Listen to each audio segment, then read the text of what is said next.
Rosewood Audio presents Murder at Birdland, an audio novel by Mike Steinell, narrated by Mike Steinell and special guest narrator Rich DeRosa.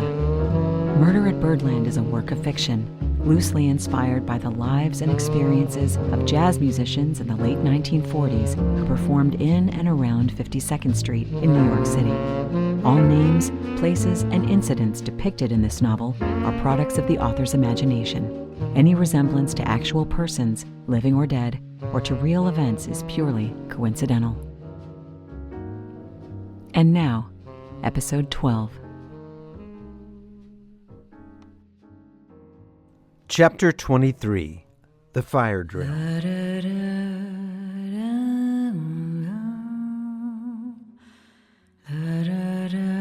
The next morning, Martin was visited 3 times by 3 different groups of doctors, all asking the same questions. He remembered Shooter's advice. Play the game, Martin. Play the game. The trouble was he didn't know what the game was. If he told the truth, he'd never be released. So he chose silence, answering most questions with a shake of the head, or, I can't remember. If there was a game, he hadn't found it. By noon, he was still handcuffed to the bed, except for trips to the bathroom. For meals, they freed one arm, but the food was so bad it hardly mattered. Around 1 o'clock, Sondra arrived, carrying an overcoat. For a moment, Martin felt a flicker of hope, until he realized it wasn't his coat. I appreciate it, Sondra, I really do, but I'm not sure when I'm going to use it. I don't think they're letting me out of here. Sondra smiled. You're getting out, and when you do, you'll need a coat. It's November. It's cold out there. She glanced at her watch, then at the untouched lunch, wrinkled her nose. What's that supposed to be? Turkey? Not sure, Martin said. They stared at the tray. Sondra? What's the date today? I've lost track. It's November 10th, Martin. He sighed. Too late. It's too late. I'm stuck. I'm stuck and I'm broke. You keep saying that, Martin. She moved closer to the bed. Look, you seem like a smart man. You're a psychiatrist, aren't you? Psychologist. Clinical psychologist. He corrected, smiling faintly. Close enough, she shrugged. Maybe you could work here. Martin raised his handcuffed arm just enough to make the chain clank. Yeah, probably not, she shifted, thinking. What else can you do? Work in a shop? Cook? Every joint on the street needs cooks. Bartender? Can you make drinks? As she spoke, Martin repeated the question silently. What else can I do? Taxi driver? Delivery truck driver? House painter? I play the piano, he said softly. She didn't hear him. There's all sorts of work you could. I play the piano, Sondra, he said louder, interrupting. She stopped. You play the piano? She studied him skeptically. Are you any good? Martin nodded. Yeah, I believe I am. Some think I'm very good. He was remembering his friend Grady. She smiled. Well, isn't that something? Then she checked her watch. Where are your clothes? He nodded toward the closet. She gathered his clothing and placed it on the bed. Sondra, I don't think I'm... Shut up, Martin. She checked her watch again. Sondra, what's going on? Instead of answering, she inspected his jacket. Wow, there's a lot of blood on this jacket. Not worth saving. She threw it back to the closet. Sondra, what's going on? Shh. An alarm went off down the hall. Martin jumped. Sondra smiled and said, Right on time, right on time. Give me your pillow. What? Martin, pillow. He handed it over. She stripped off the case and stuffed it with his clothes. The alarm continued. Voices and the rush of feet echoed in the corridor. The door swung open and Russo stood there, looking left and right, clearly confused. A voice barked from down the hall. Everybody downstairs, gotta clear this floor. The commotion This floor. intensified. Keep moving, folks. Downstairs, got a bad burn. 2 floors up. Martin looked at Russo, then at his cuffed arm. "Don't worry," Sondra said. A fireman shoved Russo into the room. He wore full gear and carried an axe. Come on, muscle man, unlock those cuffs. We can't have this guy trapped here. He might be burnt bacon by the end of the day. Get to it, muscle man. The muscle man hesitated. "First of all, my name is Russo, and I can unlock him, but I gotta stay with him." Certainly. We can't have this dangerous wacko running loose on the streets, can we? The fireman lifted the brim of his helmet with the blade of his axe and winked. "Shooter?" Martin said. Look, you wacko, you play nice, okay? No funny stuff. Put on the coat. It's cold out. Shooter turned to Sondra. You brought the coat, didn't you? Russo unlocked the cuffs. Sondra helped Martin into the coat. Shooter tipped his head toward the hall. This way, stairs.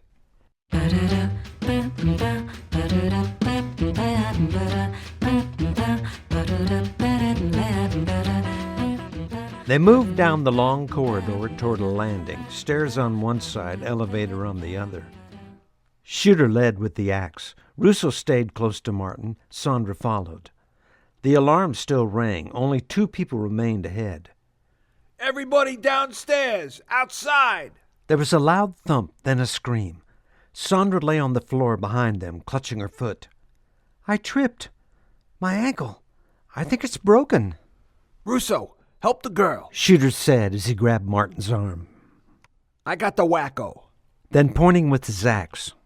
Help the girl, Russo. "Yes, sir," Russo said. Martin and Shooter watched as Russo got Sondra to her feet.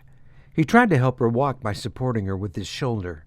She moaned again, and in a quick motion he lifted her and cradled her like a groom carrying his bride over the threshold. When they reached the landing, Sondra smiled at Russo and said, My, you are strong." "Yes, ma'am," he said proudly. Then Sondra frowned. "Oh, no. Oh, my, I dropped my shoe back there. Maybe by the door? They're very expensive. Could you?" Russo, go back. Get the shoe for the lady. "Yes, sir," he said as he carefully put Sondra down.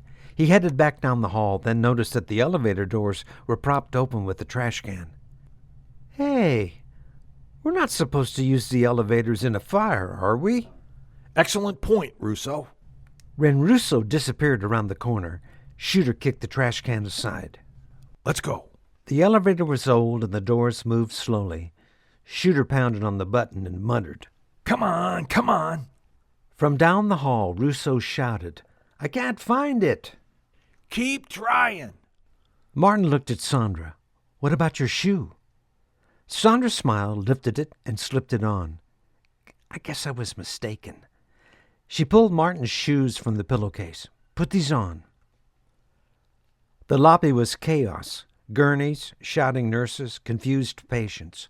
They pushed through the crowd and into a waiting cab. Shooter climbed into the front and removed his helmet. "Where to?" the driver asked. 3 deuces, Danny, on 52nd.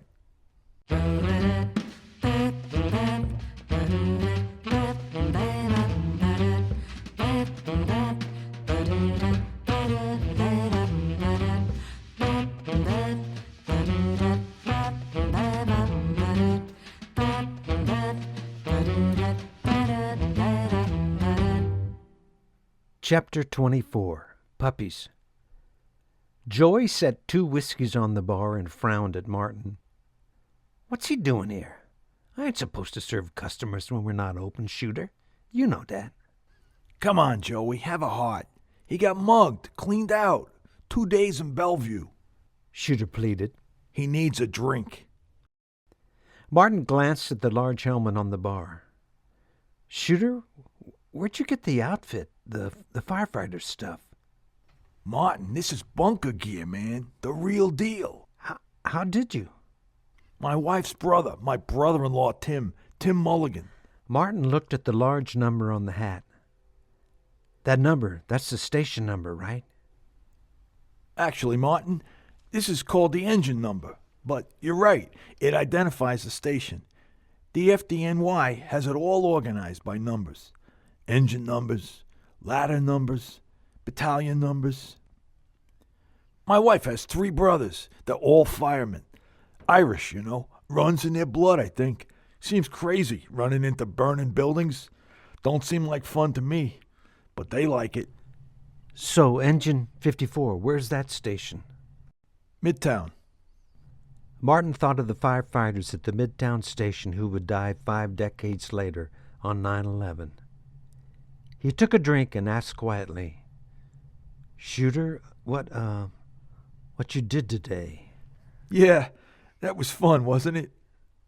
"Kinda scary," Martin said. "But, why? Why did you and Sondra go to all that trouble?" Shooter stared at Martin and smiled sympathetically. Puppies. "Puppies?" Martin asked. Yeah, puppies. I'm a sucker for puppies, especially sad puppies. Martin, don't take this wrong, but you're kind of a sad puppy. Matter of fact, you are one sad puppy, Martin. Martin nodded his head in agreement. I suppose I am." He took another sip. Shooter downed the last of his whiskey, picked up the helmet, and put it on. I gotta get this bunker gear back to Tim before his shift begins. I'll be back for the show.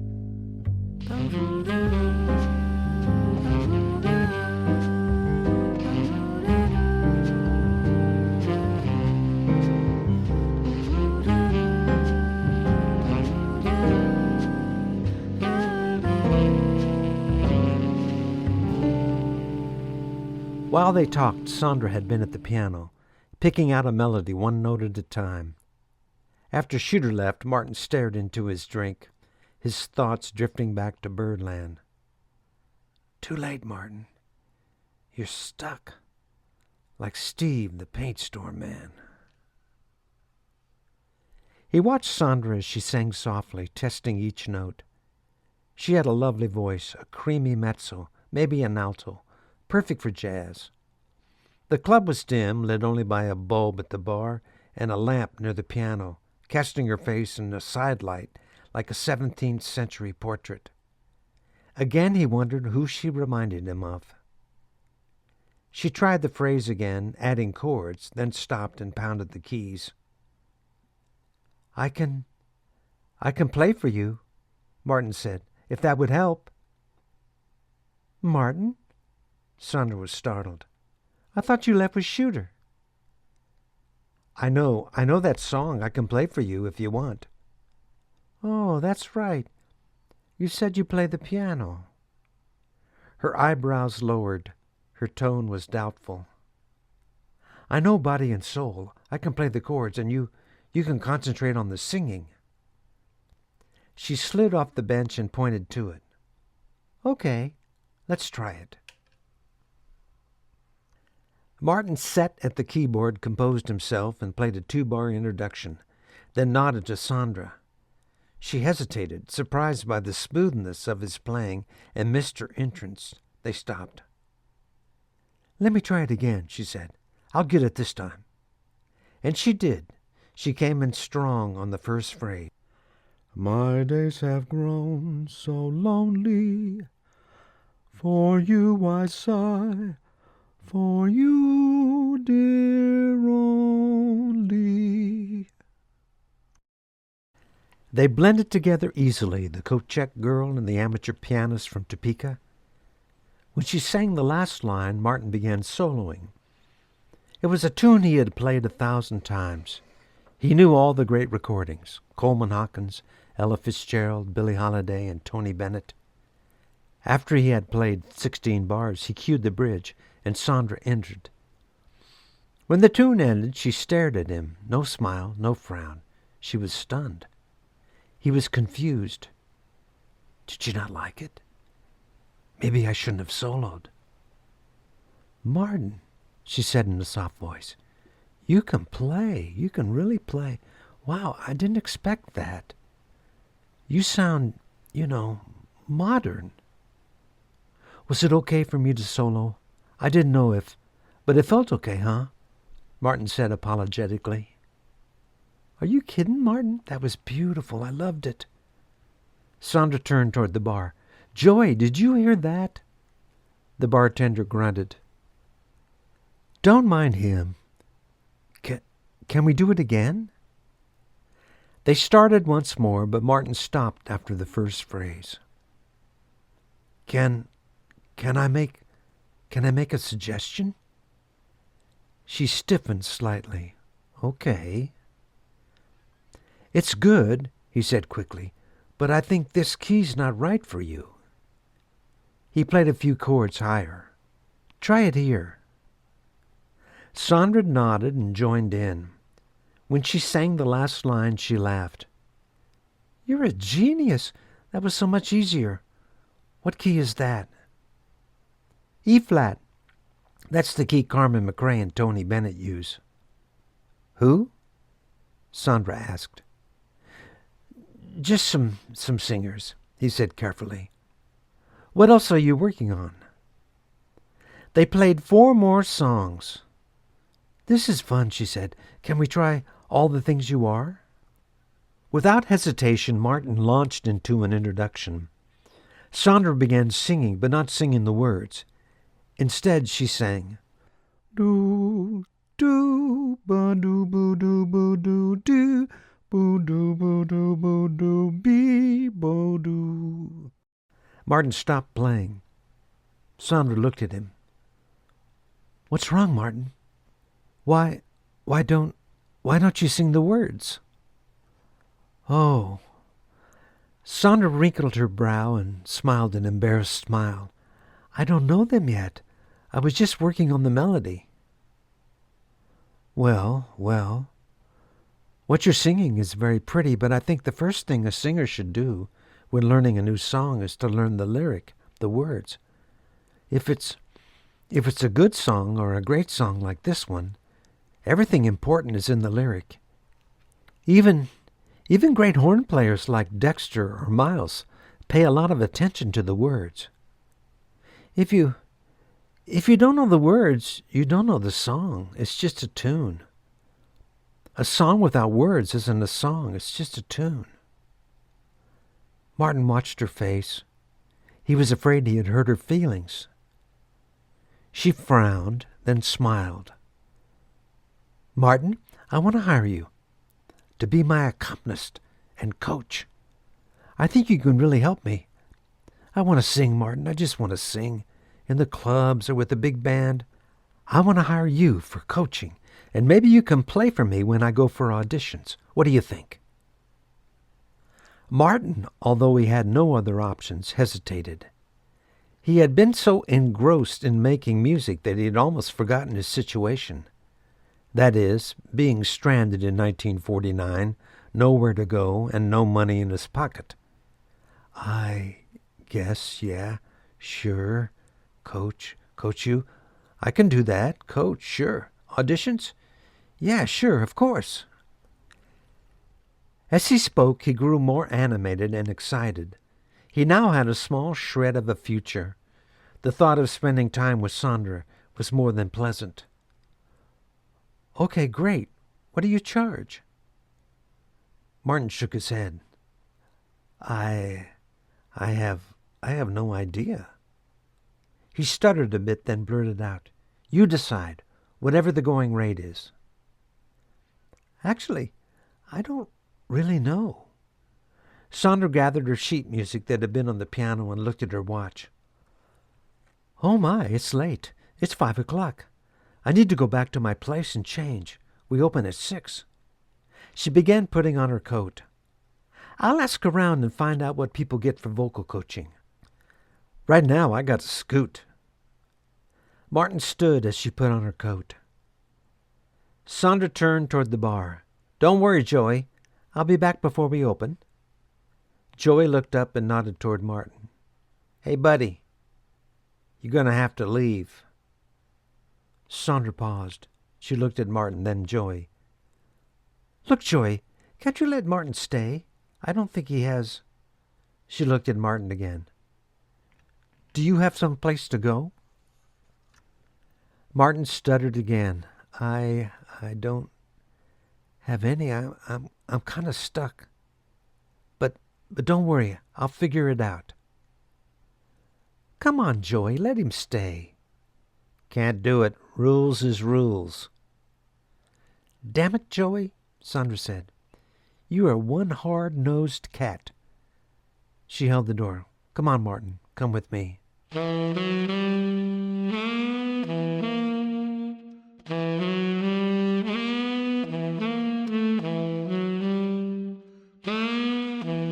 Outside, the air was cold. It was almost dark now in the city. Sondra, you should go. I'll be fine, Martin said, pulling up the collar of his coat. He bounced slightly, bending at the knees the way one does when trying to keep warm. You can't stand out here all night. She eyed the coat. It's too big, isn't it? Look, I'm glad to have it. Where'd you get it, by the way? You didn't have to buy it, did you? No, old boyfriend. Martin shifted on his feet and said, Sondra, I want to thank you and Shooter today. I don't know. I don't know what I would have or where I'd be or anything. Sondra smiled. Martin, you seem to have a bit of a problem getting your words out at times, don't you? Well, yes. Yes, I guess I do. After he stopped talking, he laughed a bit at himself, then looked up and down the street. His eyes were moist. Sondra smiled, afraid she had hurt him. She said, You know you don't do it all the time. What? He asked. That thing, that speaking thing. Doesn't matter, not to me. Everybody has their quirks. She looked up the street, then back at him. Martin, where are you staying? What hotel? Martin took a moment to think it through. He couldn't say the Knickerbocker. It had been closed from 1920 to 1988. I didn't book one yet. I just got here Monday. That's the day I got. The day you got mugged. Yeah, I remember. I rode with you in the ambulance. She frowned. Martin, you got any money? No, not a cent. They took it all. Well, I'd give you some if I had some to give, but I don't get paid till the end of my shift. Then it's an afterthought. When I get paid, I can give you an advance on the coaching. A broad grin broke out on her face. She lifted her shoulders and said proudly, How about that? I have a coach. A gust of wind made Martin pull the coat tighter. Here's the plan, she said briskly. You come home with me while I change, and I'll get Gil to let you in tonight. Shooter will be back. We'll figure things out. Okay, Coach? Yes. Yes, of course, Martin said. With that, the coat check girl and the clinical psychologist from Topeka started walking toward Broadway.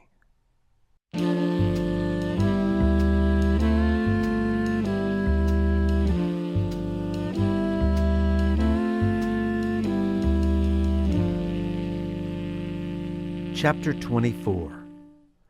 The Hotel Dunham. They walked the block to Broadway in silence. When they turned south, Sondra asked, So, you don't have a wife? No, Martin said quickly. Girlfriend? No. She stopped. Look, Martin, I don't want you getting the wrong idea. I don't bring strange men home. I just don't think you should be standing out in the cold all night. I guess I feel kind of sorry for you. Sondra, do you think I'm a sad puppy? Shooter thinks I'm a sad puppy. Do you? She burst out laughing, then put a hand on her mouth. When she saw Martin laughing too, she laughed harder. Geez, Shooter. Her shoulders were still shaking when she said, "Yes, Martin, you're kind of a sad puppy." They started walking again, the laughter fading. Looking straight ahead, she asked, "Boyfriend?" "I'm sorry," he said. "I didn't hear you." Still not looking at him, she repeated louder, "Do you have a boyfriend?" Martin shook his head. "No, I don't have a boyfriend." She stopped and turned toward him. "Look, it's totally okay with me. This is New York. It's 1949. You can love anyone you want. Some of my best friends." No, Martin cut in. I'm not a homosexual, if that's what you're asking." "Why would you ask that?" "Well," she said, "you're a handsome man, and if I believe you, you have, or had, a good job. So I'd think that you'd have someone in your life, a wife, a girlfriend, a boyfriend, relative, neighbor, someone back in Topeka you can call, but you can't. Because why, Martin?" He sighed. I just can't," he said softly. There's stuff I can't tell you. But I can tell you that I'm not dangerous." She studied him, then nodded. "No, I can tell.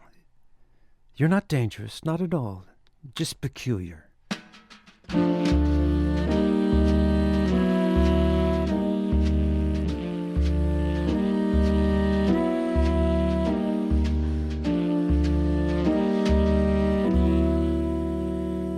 "Here we are," she said as she climbed the 4 steps that led to the hotel. Martin was still on the sidewalk, staring at the metal sign next to the front door. The Hotel Dunham. This is where Tony Martin was staying. He knew this from Tony Martin's letter to his mother, written on the day of the murder. Sondra waved him over. "Walk fast through the lobby. I don't want the manager to see you. He's kind of a pain." The building that had once been the Hotel Dunham still stands, but now bears no name, only a street address. The ground floor houses an Italian restaurant. The upper floors are apartments, mostly 2-bedroom units of about 700 square feet, now renting for roughly $3,000 a month. In 1949, those floors held more than 40 hotel rooms, ranging from 300 square feet on the lower floors to 600 on the top 3. The smaller rooms rented for $3 a night, 10 a week, or 20 a month. Maid service cost extra. The original fire escape still zigzags down the front of the 8-story building. The lobby had a tall counter in front of the manager's office. On the counter was a buzzer that could summon the manager if the office was closed. An elevator occupied the corner to the right. It emptied out on each floor into a small sitting area overlooking 44th Street. The building was narrow but deep, with the hallway separating 2 rows of rooms, each with a window facing an air shaft. At the end of each hall was a larger room that ran the width of the hotel. Those were generously called suites, 2 rooms separated by a bathroom and a closet. But their real appeal was windows on 3 sides, a blessing in the summer heat. Sondra had a suite on the 5th floor. They were waiting at the elevator when a voice called out from the office. Sondra, cats, Sondra. Did you get rid of them cats yet? I got complaints." Sondra jabbed at the button and replied sweetly, "I'm working on it, Mr. Weintraub. I'm working on it." "Okay," he said. "You know the rules. No pets." "Don't worry, Mr. Weintraub." She tipped her head toward Martin, urging him inside. The doors slid shut. She grimaced apologetically. "I'm keeping 2 cats I found on the street." As the elevator rose slowly, Martin wanted to ask her if she knew about the man killed in front of Birdland 3 days earlier. Instead, he said, "I didn't know you lived at the Dunham. Bird lives here, doesn't he? With his wife, Doris?" "He did, but he moved, and I think he's with a different woman now. Can't remember her name." "Chan Richardson?" he asked. Yeah, that's the person. She's always around. Not a player or a singer, just a big fan, I guess. I think they moved to the village. Sondra, did you hear about a man getting shot last week in front of Birdland? Yeah, I heard. I didn't know him. I think it was a mob thing. Horrible. There's too much of that in this town. When they reached the 5th floor, Sondra looked around the small lobby. There was a newspaper in a wastebasket. She pulled it out, inspected it, and tucked it under her arm. I'm down here, she said, pointing to the room at the end of the hall. Even before she unlocked the door, Martin smelled the pungent, ammonia-like odor of the cat box. Inside, Sondra announced in a sweet voice, Hey, babies, we have a visitor. She looked around. His name is Martin. 2 sets of eyes, surrounded by fur, peeked from the bedroom doorway. There you are, she said. The cats moved forward. She knelt, scooped one up, and pressed it to her cheek while petting the other. Looking up, she asked, Do you like cats? I don't know. Never had one. Well, we had everything. Cats, dogs, all kinds of animals. I grew up on a farm. She kept petting them, then checked her watch. Crap, I'm going to be late. I'm going to change and put my face on. Have a seat. They'll probably want some affection, so be ready. She disappeared into the bedroom. Martin looked around the room that was a combination living room, dining room, and kitchen. A small table with 2 chairs stood in front of a large window that looked across the alley at an apartment building. A sofa lined the wall on the right. To the left was a sitting area, 2 armchairs and a bookshelf, topped by a radio and a phonograph. The shelves below contained what appeared to be Sondra's record collection and a few books. The room was a mess. The sink overflowed with dirty dishes. Every chair, the sofa, every flat surface was buried under clothing, magazines, sheet music, dinner plates, or occupied by a cat watching him warily. Martin nudged a stack of music aside and sat on the couch. Sondra emerged, dressed for work, fastening an earring. I used to share this place with another girl, but she got engaged, then married a doctor. She lives in Westchester now. I haven't seen her in a few months. I like it better without her, but the rent's twice what it was, so it's a trade-off. She pointed to the couch. That makes out into a bed. Never tried it. Might be lumpy. Who knows? If we need to, you can use that, unless Shooter has a better plan. Tomorrow we'll see if we can get you a room here. She walked toward the bathroom, then paused in the doorway.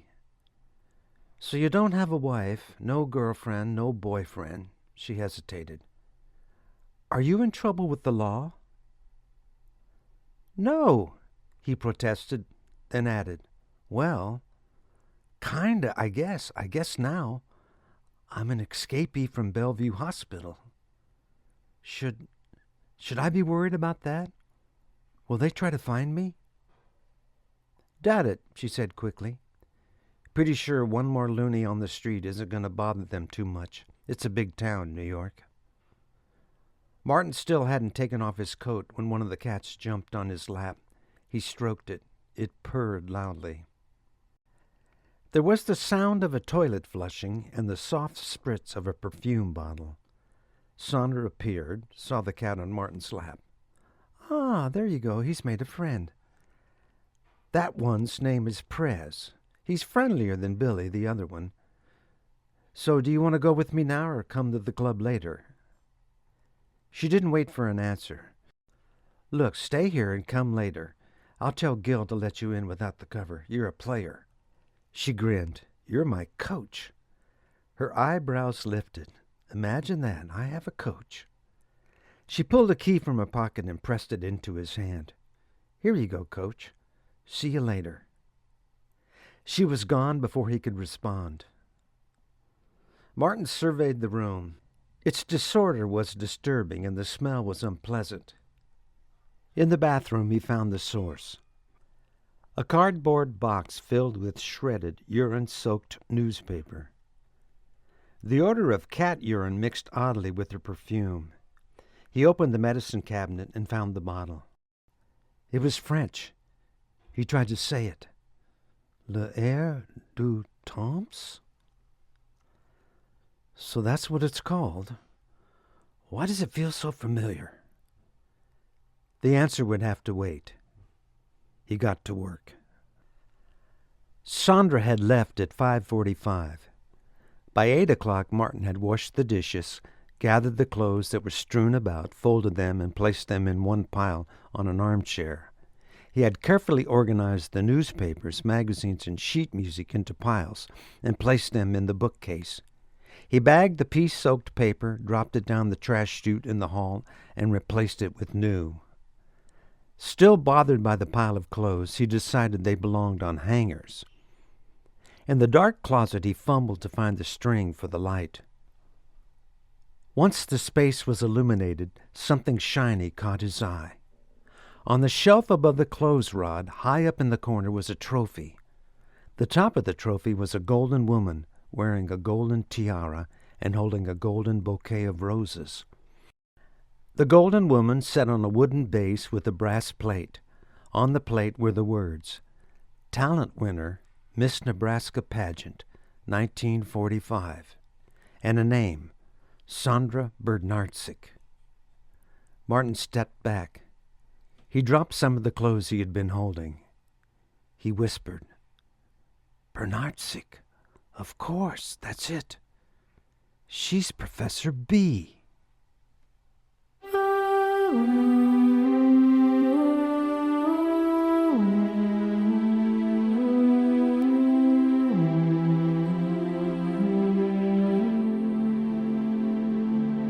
You've been listening to Murder at Birdland, an audio novel.